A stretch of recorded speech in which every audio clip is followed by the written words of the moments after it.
কারাবন্দী বাগেরহাট সদর উপজেলা ছাত্রলীগের সভাপতি জুয়েল হাসান সাদ্দাম তার স্ত্রী সন্তানের লাশ দেখলেন কারা ফটকেই।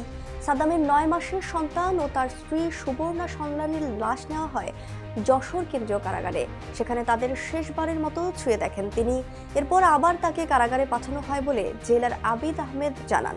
24 জুলাই আগস্ট আন্দোলনের সময়কার একটি মামলায় গ্রেপ্তার হয়ে জেলা কারাগারে রয়েছেন সাদ্দাম। শুক্রবার বিকেলে বাগেরহাট সদরের কারাপাড়া ইউনিয়নের সাবেকডাঙ্গা গ্রাম থেকে তার স্ত্রী সন্তানের লাশ উদ্ধার করা হয়।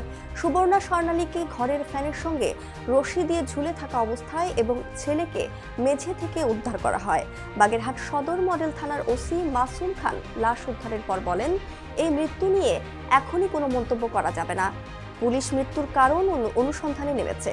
অনুসন্ধানের পর এই বিষয়ে বিস্তারিত বলা যাবে।